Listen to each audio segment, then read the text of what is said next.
Howdy, y'all. I'm Adam, the Renaissance Nerd. Today, we're going to take a slight detour from the stuff I kind of usually cover. For one simple fact that everything I usually cover, not a lot's going to be coming out over the next 48 hours until San Diego Comic-Con begins. Then, we're going to have tons of stuff to talk about. They're keeping the news tight until then, so I have to scrounge for topics. But there is one topic that jumped out at me last night. And I thought, is there anything I can do with this? No, not really. But then lo and behold, something else dropped this afternoon that allows me to tie them together because I see a theme. You guys know I like to give you a theme, something to actually chew on rather than just me giving you a reporting of something that's going on.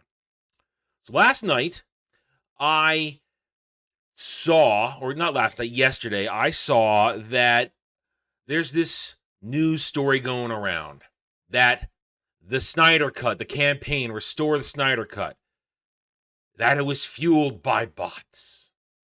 Now, this is interesting in the sense that with Twitter trying to now force itself on Elon Musk, who wants to back out of the deal because of bots and fake accounts,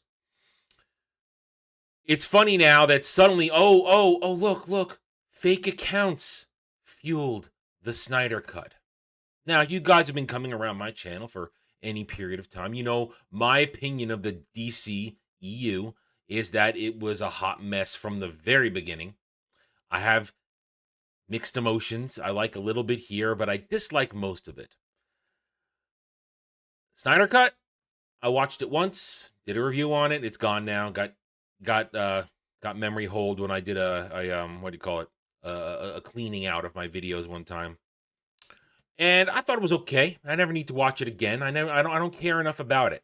But I gave, and I continue to give all the respect in the world to the Snyder Bros, to the Snyder Cut fans, to the Snyderverse fans, the people who were there and picked up the banners and waved them high and said, we know it's there. Please give it to us. We want it. We're willing to pay you. We want to be a part of this. We want to see it. We want to see it so badly. It was organic. I watched it through other streams. I watched it through other channels, people covering it. I saw the organic movement. It was real. But then, of course, the mainstream media, the mainstream companies, all that stuff, they wanted it to not be real. Because then that would go against the narrative of fans are just toxic and fans are they don't like anything. They hate everything. We're here at Rolling Stone. That's the source of the article of Rolling Stone. Rolling Stone who's never gotten anything wrong, who's never improperly run a story that turned out to be total bogus, that nearly ruined people's lives. UVA. Go look it up. They've run this thing, and we're not going to read this because it is, look how long this is. Look how long this is. It's drivel. But it's getting pushed through the show media websites. And instead of going to the show websites, we're going right to the source here. But all you need to know is to go to this right here. You have to go to this point right here. I think I went by it. Sorry, I had it lined up how many scrolls were taken. By scrolling down, I went too far. Here we go. This is all you need to know of how they perceive this, how they always perceive this. As the mayhem built about pushing for this, many insiders question how organic the Snyderverse Legion really was.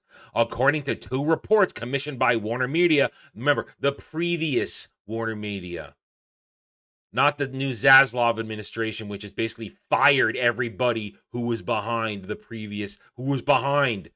commissioning these reports.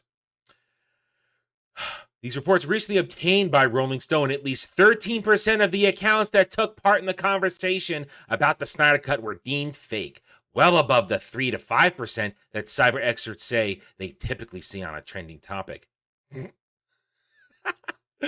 Oh, we're learning just how bot-ridden Twitter is these days, and it's usually the things that these assholes are promoting. That's the truth.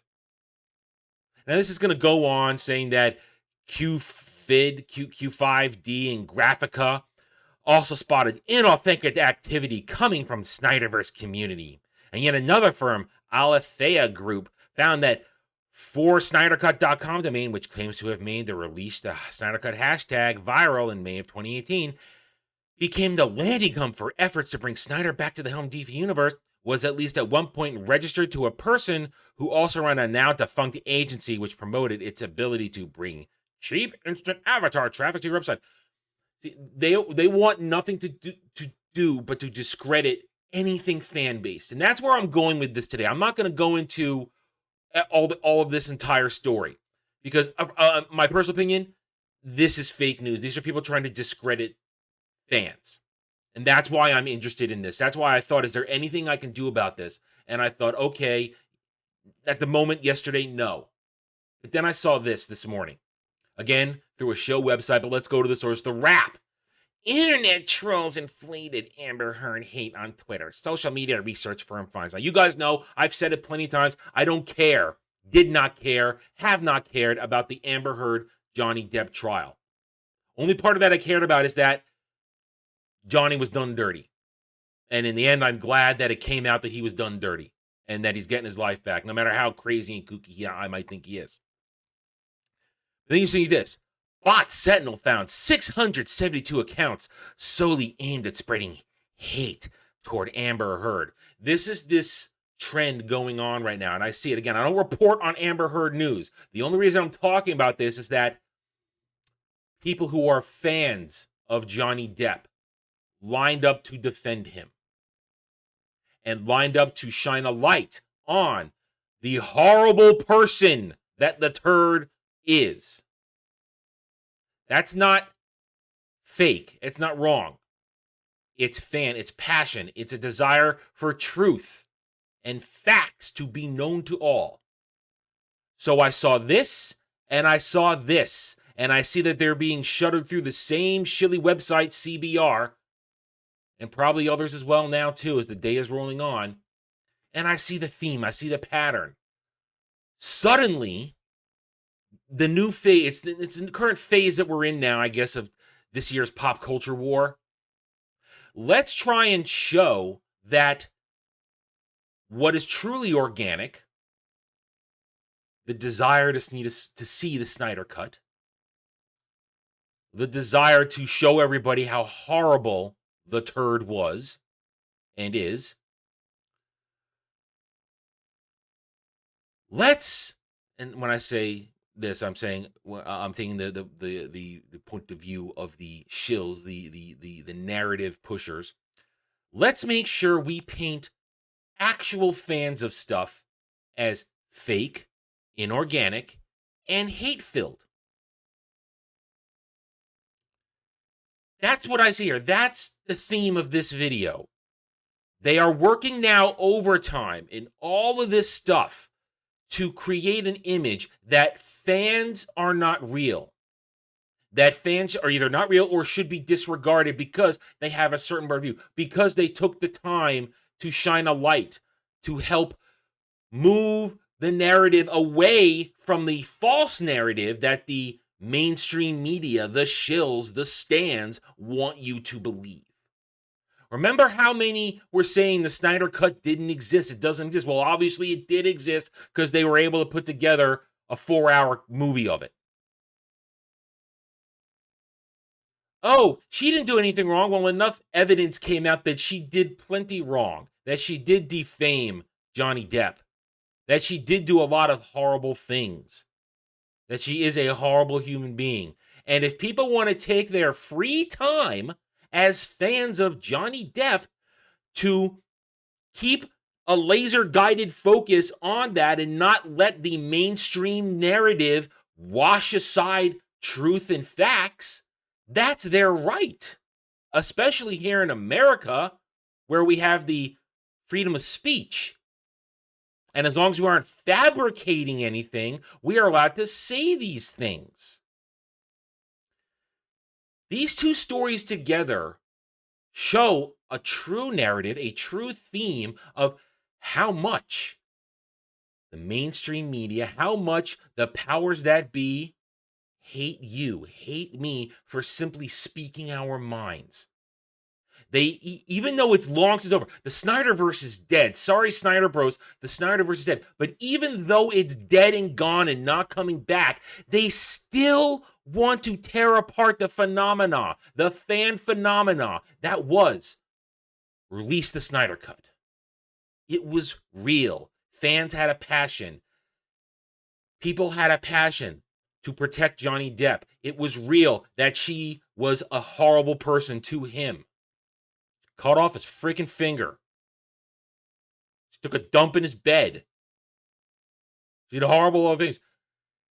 They want to. This is what I mean. They are afraid of truth. They are afraid of us because now, as fans with platforms, the ability to push a narrative, if enough of us come together, an actual fact-based, truth-based narrative, they are afraid because we are winning. We are able to grab the attention of the normies. We are able to steer the normies to our information away from their false narratives, their fake news agendas. This is the theme. I expect a lot of this to keep happening, and it's only going to get worse as we get back to the stuff I really want to talk about. The shows coming out at the end of the summer. As we tear them apart, you'll see the mainstream legacy media, the shills, the stands, they're going to come together to try and create false narratives that we aren't actual fans, that we're just haters, that we're toxic and we shouldn't be listened to, that our desire for this isn't organic. We're doing it for the grift. We're doing it for the money. We're doing it because we just hate so-and-so because we're racists and bigots. This is the test run for the next wave. That's what I see. This is the test run to discredit actual fans of whatever the story is. Say it's not organic. Say they're haters. They're setting the stage because their side of this fight is crumbling. Crumbling. MCU is in decline. Star Wars, Disney Star Wars is pathetic. And all these streaming services keep remaking stuff from video games and that. They put it out and it craps. Just see the Resident Evil stuff going on right now. I'm not a Resident Evil guy, so I can't comment on any of that. But it's all falling apart on their side, and we're gaining momentum behind triumphs like the Rippaverse.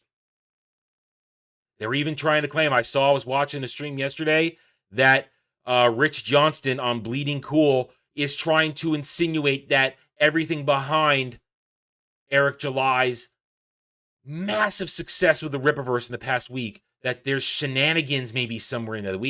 It can't be verified. They're afraid because we're winning, we're pushing back, and more people are coming to us to hear what we have to say than them. Stay strong, guys. The fight's not over. It's only going to get a lot uglier. And we all have to rely on each other for truth, facts, and logic, which do not care about fifis.